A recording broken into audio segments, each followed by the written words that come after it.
ಈಗ ಸಂಸದ ಬಿ.ವೈ. ರಾಘವೇಂದ್ರ ಅವರು ಕೂಡ ಇದೇ ವಿಚಾರವಾಗಿ ಪ್ರತಿಕ್ರಿಯೆ ಕೊಟ್ಟಿದ್ದಾರೆ. ದೇಶ ವಿಭಜನೆ ಮಾಡೋದು ಕಾಂಗ್ರೆಸ್ನ ಸಂಸ್ಕೃತಿ ಅಂತೇಳಿ ಅವರು ತಮ್ಮ ಆಕ್ರೋಶವನ್ನು ವ್ಯಕ್ತಪಡಿಸಿದ್ದಾರೆ. ಬಿ.ವೈ. ವಿಜೇಂದ್ರ ಅವರು ಸಂಸದರು ಡಿ.ಕೆ. ಸುರೇಶ್ ಅವರ ಹೇಳಿಕೆಗೆ ಈ ರೀತಿಯಾಗಿ ಪ್ರತಿಕ್ರಿಯೆ ಕೊಟ್ಟಿದ್ದಾರೆ. ದೇಶ ವಿಭಜನೆ ಮಾಡುವುದು ಕಾಂಗ್ರೆಸ್ನ ಸಂಸ್ಕೃತಿ, ಈಗಾಗಲೇ ದೇಶವನ್ನು 3 ಭಾಗ ಮಾಡಿದ್ದಾರೆ, ಈಗಲೂ ಕೂಡ ಅವರ ಸಂಸ್ಕೃತಿ ಅದೇ ಆಗಿದೆ ಅಂತ ಹೇಳಿ ಡಿ.ಕೆ. ಸುರೇಶ್ ಅವರ ವಿರುದ್ಧ ಸಂಸದ ಬಿ.ವೈ. ರಾಘವೇಂದ್ರ ಅವರು ಕಿಡಿಕಾರಿದ್ದಾರೆ.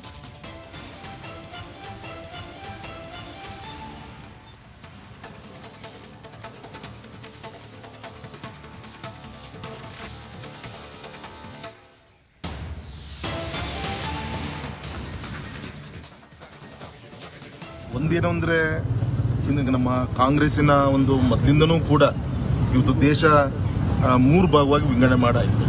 ಇನ್ನೂ ಕೂಡ ಅದನ್ನೇ ಮಾಡ್ಕೊತ ಮಾತಾಡೋಂಥದ್ದು ಇವತ್ತು ಕಾಂಗ್ರೆಸ್ಸಿನ ಒಂದು ಅದು ಕಲ್ಚರ್ ಅದು. ಹಾಗಾಗಿ ಮೊನ್ನೆ ಕೊಟ್ಟಿದ್ದು 3 ತಿಂಗಳಿಗೆ ಒಂದು ಆಯವ್ಯಯ ಕೊಟ್ಟಿದ್ದು, ಲೇಖನ ಕೊಟ್ಟಿರೋದು. ಹಾಗಾಗಿ ಅದೇನು ಪೂರ್ಣವಾದಂಥ ಬಜೆಟ್ ಏನಲ್ಲ. ಮತ್ತೆ ಮನಮೋಹನ್ ಸಿಂಗ್ ಸರ್ಕಾರ ಇದ್ದಾಗ ನಮ್ಮ ರಾಜ್ಯಕ್ಕೆ ಏನೇ ಅನ್ಯಾಯ ಆಗಿದೆ ಅಂತೇಳಿ ಸಾಕಷ್ಟು ಬಾರಿ ನಾವು ಹೇಳೋಂಥ ಪ್ರಯತ್ನ ಆಗಿದೆ. ಮತ್ತು ನಮ್ಮ ಸರ್ಕಾರ ಏನೇನು ಕೊಟ್ಟಿದೆ ಅಂತಲೂ ಕೂಡ ನಾವು ಲೆಕ್ಕ ಪತ್ರ ಮುಖಾಂತರ ತಿಳಿಸುವಂಥ ಪ್ರಯತ್ನ ಆಗಿದೆ. ಇಷ್ಟ ಆದರೂ ಕೂಡ ಒಂದು ಪೊಲಿಟಿಕಲ್ ಸ್ಟೇಟ್ಮೆಂಟ್ ಆಗಿ ಇವತ್ತು ದೇಶ ಒಡೆಯುವಂಥ ವಿಚಾರದಲ್ಲಿ ಇವತ್ತು ಏನು ಕಾಂಗ್ರೆಸ್ ನಾಯಕರು ಮಾತಾಡ್ತಾ ಇದ್ದಾರೆ.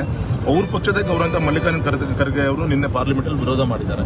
ಹಾಗಾಗಿ ಅವ್ರ ಪಕ್ಷದಲ್ಲೇ ಈ ರೀತಿಯಂಥ ಭಿನ್ನ ಮಾತುಗಳಿದ್ದಾಗ ಈ ರೀತಿ ಕಾಂಗ್ರೆಸ್ಸಿನ ಮುಖಂಡರು ಅರ್ಥ ಮಾಡ್ಕೊಬೇಕು ಅಂತ ನಾನು ವಿನಂತಿಯನ್ನು ಮಾಡ್ತೀನಿ. ಒಂದೇನು ಅಂದರೆ ನಮ್ಮ ಕಾಂಗ್ರೆಸ್ಸಿನ ಒಂದು ಮೊದಲಿಂದನೂ ಕೂಡ ಇವತ್ತು ದೇಶ 3 ಭಾಗವಾಗಿ ವಿಂಗಡಣೆ ಮಾಡಾಯಿತು. ಇನ್ನೂ ಕೂಡ ಅದನ್ನೇ ಮಾಡ್ಕೊತ ಮಾತಾಡೋಂಥದ್ದು ಇವತ್ತು ಕಾಂಗ್ರೆಸ್ಸಿನ ಒಂದು ಅದು ಕಲ್ಚರ್ ಅದು. ಹಾಗಾಗಿ ಮೊನ್ನೆ ಕೊಟ್ಟಿದ್ದು 3 ತಿಂಗಳಿಗೆ ಒಂದು ಆಯವ್ಯಯ ಕೊಟ್ಟಿದ್ದು, ಲೇಖನ ಕೊಟ್ಟಿರೋದು. ಹಾಗಾಗಿ ಅದೇನು ಪೂರ್ಣವಾದಂಥ ಬಜೆಟ್ ಏನಲ್ಲ. ಮತ್ತೆ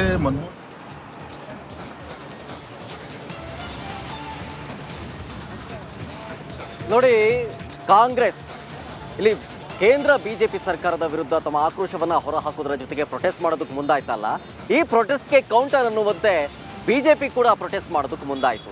ಈ ಪ್ರೊಟೆಸ್ಟ್ಗೆ ಬಿಜೆಪಿಯ ಈ ಪ್ರೊಟೆಸ್ಟ್ಗೆ ಒಂದ್ ಕಡೆ ಡಿ.ಕೆ. ಶಿವಕುಮಾರ್ ಅವರು ಕಿಡಿಕಾರ್ತಾ ಇದ್ದಾರೆ, ಜೊತೆಗೆ ಮಲ್ಲಿಕಾರ್ಜುನ್ ಖರ್ಗೆ ಅವರು ಕೂಡ ಕಿಡಿಕಾರ್ತಾ ಇದ್ದಾರೆ. ಏನ್ ಹೇಳ್ತಾ ಇದ್ದಾರೆ ಡೀಟೇಲ್ಸ್ ಬರ್ತಾ ಇದೆ. ಮನಮೋಹನ್ ಸಿಂಗ್ ಕಾಲದ ದಾಖಲೆಗಳನ್ನ ಬೇಕಾದ್ರೆ ನೀವು ರಿಲೀಸ್ ಮಾಡಿ, ಆಗಿನ ಕಾಲದ ದಾಖಲೆಯನ್ನ ನೀವು ರಿಲೀಸ್ ಮಾಡಿ. ಈಗ ಬಿಜೆಪಿ ಏನೋ ಕೊಟ್ಟಿಲ್ಲ ಅಂತ ಹೇಳಿ ಸ್ವತಃ ಬಿಜೆಪಿಯವೇ ಒಪ್ಕೊಂಡಂತಾಗಿದೆ. ಬಿಜೆಪಿ ಸಂಸದರು ಬೇಕಾದ್ರೆ ಪ್ರತಿಭಟನೆಯಲ್ಲಿ ಭಾಗಿಯಾಗಲಿ, ಆದರೆ ನಾವು ಪಕ್ಷಾತೀತವಾಗಿ ಪ್ರತಿಭಟನೆಯನ್ನ ಮಾಡ್ತಾ ಇದ್ದೀವಿ ಅಂತ ಹೇಳಿ ಹೇಳಿಕೆಯನ್ನ ಕೊಟ್ಟಿದ್ದಾರೆ. ಜೊತೆಗೆ ನಾನು ಈಗಾಗಲೇ ಹೇಳ್ದಲ್ಲ, ಬಿಜೆಪಿಯ ಈ ಒಂದು ಪ್ರತಿಭಟನೆಗೆ, ಈ ಕೌಂಟರ್ ಪ್ರತಿಭಟನೆಗೆ ಸಚಿವ ಪ್ರಿಯಾಂಕ್ ಖರ್ಗೆ ಕೂಡ ಕಿಡಿಕಾರ್ತಾ ಇದ್ದಾರೆ. ಒಂದ್ ಕಡೆ ಡಿ.ಕೆ. ಶಿವಕುಮಾರ್, ಮತ್ತೊಂದು ಕಡೆ ಸಚಿವ ಪ್ರಿಯಾಂಕ್ ಖರ್ಗೆ ಇಬ್ರು ಕೂಡ ಕಿಡಿಕಾರ್ತಾ ಇದ್ದಾರೆ. ಹಾಗಾದ್ರೆ ಇಬ್ರು ಏನ್ ಹೇಳಿದ್ರು ಬನ್ನಿ ನೋಡೋಣ.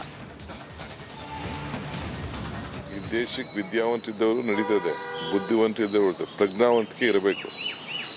ಈಗ ಸರ್ಕಾರ ನಿಮ್ಮ ಕೈಗೆ ಅಧಿಕಾರ ಕೊಟ್ಟಿದೆ, ನೀವು ಮಾತಾಡ್ತಾರೆ ಡಬಲ್ ಇಂಜಿನ್ ಗೌರ್ಮೆಂಟ್ ಬೇಕು ಅಂತ ಡಬಲ್ ಇಂಜಿನ್ ಗೌರ್ಮೆಂಟ್ ಮಾಡ್ಕೊಂಡ್ರಿ.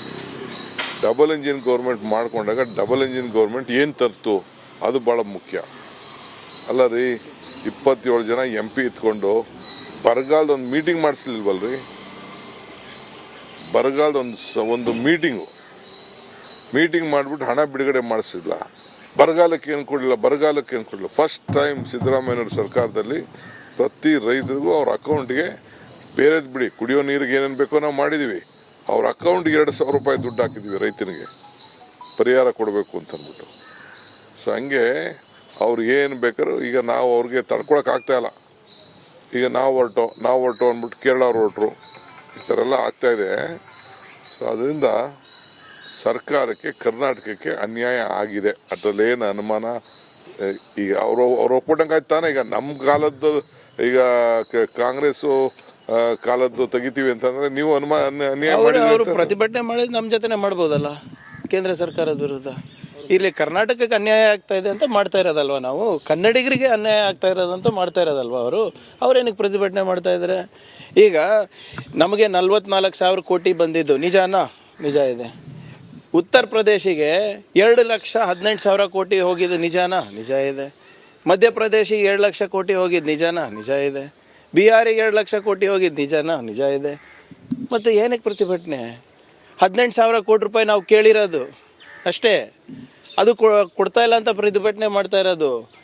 ಉದ್ಯೋಗ ಖಾತ್ರಿನಲ್ಲಿ ನಮಗೆ ಏನು ವೇಜ್ ಪೇಮೆಂಟ್ ಬರಬೇಕು, ಇವತ್ತು ನೋಡಿ ಎಲ್ಲ ಮುಖಪುಟದಲ್ಲಿ ಇದೆ ಅಲ್ಲ, ಪತ್ರಿಕೆ ಮುಖಪುಟದಲ್ಲಿ ಇದೆ ಅಲ್ಲ, ಇವತ್ತು ವೇಜ್ ಪೇಮೆಂಟ್ ಕೊಡ್ತಾ ಇಲ್ಲ, ಅದಕ್ಕೆ ಪ್ರತಿಭಟನೆ ಮಾಡ್ತಾ ಇದ್ವಿ.